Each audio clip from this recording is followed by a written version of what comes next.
Welcome to the Complete Fitness Podcast with Core for Complete Fitness. Your episode is starting in 3, 2, 1. Hello, people. Happy February 8th to you all. Hope you had a great January. Hope you're having a great year so far. And let's dive into this thing. Before I get going, like always, if you would be so kind, I'll keep it short and sweet. If this has helped you in any way, shape, or form, please subscribe to the podcast. The more subscribers we get, the more that it helps grow this thing, which is why we do it in the first place. And if this has helped you in any way, shape, or form, if you could please share it on social media. If you know somebody that this could help, feel free, share an episode with them. You can text message it to them, and that way we'll keep this thing humming along all through you guys. Now, today, a couple things I wanted to talk about. One is we're in the, well, I guess technically second week of February now. And this is where the new year, new you, I'm not going to make the same mistake again. People generally will begin to waver. And they go, okay, you know, I can slack a little bit and I can do X, Y, and Z. And I know I was working really, really hard in January, but February, you know, you can take a day off or you can do this. And then before you know it, you keep that up the whole month of February and March comes and you go, holy crap, I'm doing the exact same shit that I was doing in November and December. So if that's you, we're going to start this podcast off with a reality check. Don't do that. To be a new person, you have to literally be a new person. You can't just dabble and go, I was this person for 30 days and it was a little bit rough, and I'm just going to go back to the old me. Maybe I can find like a balance between a little bit of this new me and a little bit of this old me. It doesn't work like that. If you want to be a healthy person, it sounds simple when I say it, but you need to be a healthy person. You can't go, but I'm going to try to maybe do it this way for a little bit and see if that works too. It's no, you're either living the life or you're not living the life. And a lot of people can kind of go, well, I did it for 30 days. The 30 days is just your buy-in, guys. The 30 days that you start is generally the hardest 30 days. Reason being, it's a new routine. Maybe you're tapping into muscle groups that you haven't used in a long time. You're trying to plug in, okay, when am I going to exercise? What time can I cook dinner? What's a good time for me? You know, what am I going to bring to lunch? And you're learning all these new habits. So that takes time to develop. But once you get past that 30-day window, there's 2 routes that you can take. Okay? You got your 30 days out of the way, first month gone. That clears the path for 2 choices now. You can either go, that wasn't so bad. The tough part is over. All that I got to do is keep this boulder rolling and I can keep this going. I got my routine dialed in. It's just going to progressively get a little easier and a little easier. I just got to stay in this routine. This is a new part of me and I'm going to stick with it. Or there's the other path where they go, 30 days is done. All right, I lost a couple pounds. Maybe I can only come 3 days this week. Or you can give yourself a little bit of a breather. Or, you know, you can just go through the drive-through this one time. And that's the wrong path that you want to take. And people are very quick to reward themselves too early when they're exercising and too early when they're trying to get healthy. You know, if you've been out of shape for 5, 6, 7 years or a decade, or you haven't stepped foot in the gym in years, and all of a sudden you do it for a month and you're like, hey, pat yourself on the back and let's let the wheels fall off again. It doesn't work like that. You have to be honest with yourself. I think I told this on one of the past podcasts, but you'll know when it's time to reward yourself because you won't actually want to reward yourself. You will have been doing so well that you won't want to mess it up. You're like, this is great. I feel great. My energy's through the roof. I have confidence. My clothes are fitting awesome. The last thing that I want to do is go through the drive-thru at Mickey D's right now and undo this feeling that I feel. That's when you know that you're on the right track. And then if you have a birthday party or a celebration or a wedding, you know, enjoy that moment. It's a special occasion, but you're not just cheating for the sake of cheating. You're not just doing it because, oh, I felt like I did it on a Thursday at 2:00. I should be able to have a reward. No, Stick with what you've been doing the entire time. When the opportunity presents itself for an occasion that you want to enjoy, or a girls' night or a guy's night, let that be that. But on a Wednesday at 2 o'clock or Thursday at whatever, because you're just having a weak moment, or you just felt like enjoying something, look at the big picture. If you've been out of shape for 10 years and you've been kind of in shape just for a month, you probably got to stretch that for a few more months or maybe a few more weeks before you can really let yourself go, okay, you really, really earned this. So stick with it, guys. I know, like I said, there's two routes right now.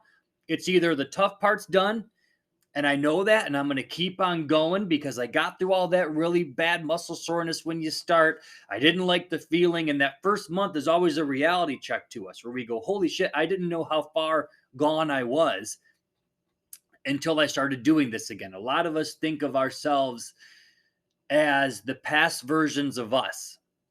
I'll give you an example. So if you were, let's say, a jock or a football player in high school or whatever sport, and you probably know these people now. They always talk about, oh yeah, I can do a 300-pound bench press and I can run a 4-2-40 and all this stuff. And you're looking at this person, you're like, holy shit, you got a beer gut on you. And I don't think there's any way you can do this. They're still thinking that they can do that because they did this 10, 15, 20 years ago. They go to do their first workout and they're like, holy shit, I let myself go. I am nowhere near as in great a shape as I thought I was. So that's why that first month is important, is it really hits home and sets the mindset of, I really got to get my butt in shape. We're not spring chickens anymore, most of us. Most of us probably listening to this are in our late 20s, 30s, 40s, 50s. But that first reality check moment is shocking to everybody, where, again, you go, I got two paths. Either I'm going to keep going because I know I got the toughest part over with, and I'm going to keep getting better and better and better and healthier and stronger. Or you're going to go, no, old me wants to come back. This is hard. I want another cheat day. And then you one foot in, one foot out. Eventually you let your gym membership go and you're like, I tried to get in shape, but it just didn't work for me. One of the toughest parts about owning a gym is watching people give up on themselves. We've seen monumental success stories, but watching people give up on themselves will forever be the toughest part of this job, where you want to just reach through a computer or a phone, strangle them. We have to be, somewhat professional here, but you want to just lose your mind and just go, you have given up before you've really even started or given yourself a chance to win. So now's the time, guys. Take a picture of where you're at. Odds are you started in January, or you really had a goal beginning in January. Stick with it. You're at the fork in the road right now. You're either going to keep going, or that old you is going to go, go back, do some of the old stuff. Tell that voice to shut up. You're a winner now, and you keep going. Now, in terms of, that's part number one today. Part number two is, in terms of exercise, what is your mission? What is your goal? So a lot of us exercise because we know that we need to, right? It's healthy for us, helps us live longer, has all these positive effects on our heart, on our strength, on our balance, on our mindset. There's even, synapses that connect from your brain into your muscles. So as you get older, they said you're at lower risk for Alzheimer's, dementia, things like that, just because you're making all these mind-body connections, and it helps keep you sharp, which should be the idea behind it. Now, peel back the curtain a bit. We all want to look good. We all want to look good with our shirts off. We all want to wear a size, whatever, 30, 32 waist. Women, I don't know, whatever that would equate to for you. But we all want to look great. We all want to be toned. We all want great physiques. And that's kind of secondary. So don't lose sight of what the end game is, though. And what I mean by that, if you're going to the gym and it's meant to be enjoyable, right? You're meant to have fun here. You're meant to, celebrate the things that your body can do, not try to murder yourself every single day for maybe the choices you made, or just because you're in this, I got to outwork the next guy. There's a time and a place for that. You're always going to have, grueling weeks, grueling days, grueling months even. But if you're constantly just in this punish the body mode, every single workout must be the most intense. I must try to overload my body all the time. Not just in terms of the gym, but in life as well. You're going to hit this wall where eventually the wheels fall off and you go, I redlined myself too much. And now I've either injured myself, I got sick, I twisted an ankle, I blew out my knee, I threw out my back. And when you do that, that's taking away from the long-term vision, right? Which is, like I touched on, you want to be healthy in life, as long in life as you possibly can. So if you're going, I'm going to sacrifice my mobility, I'm going to sacrifice what my knee is telling me, I'm going to sacrifice what my shoulder is telling me, all because I'm supposed to work out today. Look at the big picture, right? If you come to any of our gyms, we kind of do like a yin and yang. So I think it was last week we did more of a heavy volume day where it was 45 to a minute, every single movement, heavier weights. And this week we're kind of complementing that with more body weight, more plyometric stuff. So there's always kind of this harmony that we're trying to blend into everything we do. We're not just saying every single workout's going to be the toughest single workout of your entire life, and then we're going to do that the next day, the next day, the next day. You're going to get people injured, and then people ultimately aren't going to come back. They're going to go, I can't maintain this for more than 2-3 weeks. I can't do this anymore. Cancel my membership. So in terms of what you're looking for with exercise, I'm not saying not to challenge yourself. I'm not saying that when you're supposed to work out, go, oh, I really want to take a day off. You have to shut that voice down. But if you're constantly trying just to redline yourself and your body's giving you these signals, it's okay to give yourself a breather along the way. Again, you don't want to be, if you guys ever saw, this is an extreme case, but if you ever seen Ronnie Coleman, he was a professional bodybuilder and he won all these awards. The guy was, he looked like literally like the Incredible Hulk. He was huge. And there's a documentary about him on Netflix now that the guy, he can't be that old, 40s, 50s, and he has a walker. He has to shuffle his feet for the first 10, 15 minutes of the day just because of what that did to his body. And it's like, okay, on stage, you look like this perfect depiction of what health should be and strength should be, which, don't get me wrong, I would not want to go into an alley with the guy. But on the other side of that, look at what you've become later in life. Was it worth it? And kind of think of that. Is it worth it? There's people even that go to our gyms that we do box jumps here. And if they're not okay with box jumps, we'll have them do step ups. And that way you can still work the legs. But with exercise, there's always a risk reward ratio that should be built in and kind of in the back of your mind where you can go, okay, can I do a box jump? Sure, maybe. Can I do a box jump, with a 5-pound dumbbell? Sure, maybe. Should I put a 45-pound barbell on my back and attempt a box jump? Probably not. Maybe you could do it, maybe you can't. But is the risk ratio higher than the reward? Yes, absolutely. So with what you're doing, guys, just keep that in the back of your mind. My knee's tight. My back is tight. I think it's just been the way that I've been sitting. So with my workouts, I've had to tweak a few things. So I just wanted to kind of project that message to you guys and go, no matter what you're doing, no matter what style of workout you're doing, think long-term. Think of what I'm going to choose this next day or next 24 hours or at this current moment. Is it going to feel better to maybe do an alternative and give myself that longevity down the line? Or do I have to try to completely kill myself every single day in the gym? And the answer is probably no. So that is point number 2. Damn it. Hold on. Anytime I forget to put this on airplane mode, without fail, I will always get a phone call. But good. We're still recording. So item number 3, guys, in terms of nutrition and results, the $1 million question is, I made a post about this on my Facebook not so long ago. There is a difference between fat loss and weight loss. Hear me. Just because you lose weight does not mean that you lose fat, and vice versa. So, a lot of people get it confused where they see the scale go down, and when that happens, they think that they are losing fat. There is a little bit of validity to that.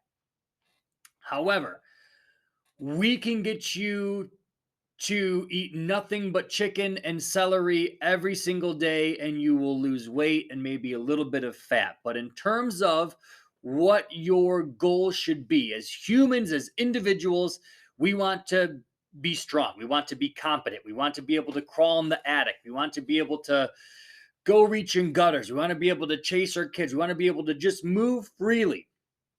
So, in terms of what you should be focusing on for nutrition, we've been getting, for whatever reason, this past week, a ton of questions about what to eat, what not to eat. So, I'm laying it all out for everybody today.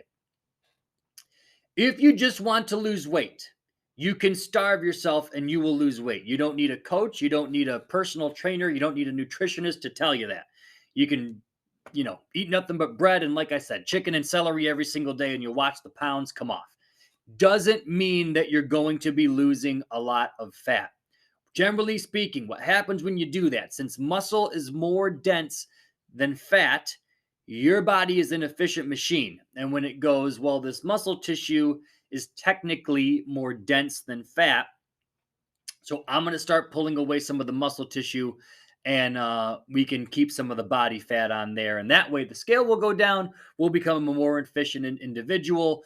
You're technically holding on to more body fat tissue and stripping away muscle, which is what you don't want to do. So if you want to preserve the muscle tissue on your body, what you need to do, eliminate all the processed crap, most of the processed crap, I should say. Focus on getting in lean protein while staying in a caloric deficit, right? All the mumbo jumbo that you hear about diets, no matter what one you choose, the reason why they all work, no matter if it's keto, South Beach, Atkins, you name it, the reason why they all work, this is your gold nugget for this one, is because they put you in a caloric deficit. Take that and put it in your brain and never forget that. The reason why any diet works is because it puts you in a caloric deficit. If you're doing keto or the Atkins one, you're pretty much eliminating, sugar and a lot of processed stuff. Voila. That's going to make your weight go down. You don't necessarily have to doing the strict diet to be able to do that. You can pretty much just go, I'm going to eliminate a lot of sugar and processed shit from my diet, and magically you'll watch the scale go down as well. So, if your goal is to preserve the tissue on your body, your lean muscle tissue, which makes you shapely, right? It gives you curves in the right spots. It makes your arms look good. Then you need to focus on leaning into a protein plentiful diet while staying in a caloric deficit. That should be the idea. Now, with most people, it's flip-flopped. It's the majority is processed, the majority is junk, and if they remember, they'll add in some protein. So you can see how it's a complete 180, how the processed stuff is all this, and the protein is maybe this. You want to flip the script. You want to go protein right here, processed stuff, minimal, if any, as possible. So don't get super glued to the scale, guys. There's a billion ways you can manipulate it. Water and, or I should say carbohydrates and sugar, when you overeat them or just when you eat them in general, they tend to hold on to water inside your body. So naturally speaking, I give an example of Super Bowl Sunday. People are going to be off their diet a little bit. They're going to be eating a little bit more junk food than normal. Monday always comes and they go, oh my God, I gained 5, 6, 7, 8, 9, 10 pounds in 24 hours from the food choices I make. I got to eliminate this, and I'm going to just don't do that. You're holding on to a ton of water. And like I said, that scale can be manipulated pretty darn easily, right? Doesn't mean that you gained all this body fat in a day. Obviously, you maybe should have made some better food choices. But in terms of what you should be focusing on, go lean protein, go minimal to low carbohydrates and try to get sugar out of everything. That's going to keep the scale nice and low. If you do have a day where you go out for pizza and breadsticks, remember those carbohydrates are going to make you gain a little bit of water retention. That'll make the scale go up. Get right back on track to drinking your water. That'll flush all the water out. Think of it this way, guys. When you have too much sugar or carbs and you get that bloated, puffy feeling, imagine like a cartoon character and your body is filling up with water and it has all this water and you're bloated and puffy and you're filled all the way up to here with water.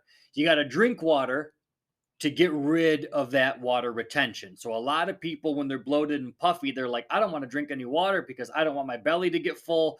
And I just want, and that's the complete opposite mindset. You want to try to lower all of that, squeeze it all out of your body. And the way to do that is drinking water. So you go to the bathroom and it moves throughout your body. You go to the gym, you start sweating, all that water retention ends up leaving. So don't get super glued to the scale, guys. I know it's hard just because it's the easiest, probably most accessible tool that we have. All you have to do is step on it and it spits out a magical number within about 3 seconds. But in terms of tracking progress, it's probably the least accurate tool that there is. If you have to go to the bathroom, that's going to make the scale go up. If you just ate, that'll make the scale go up. If you drank a bunch of water, that'll make the scale go up. If you ate too much salt, that'll make the scale go up.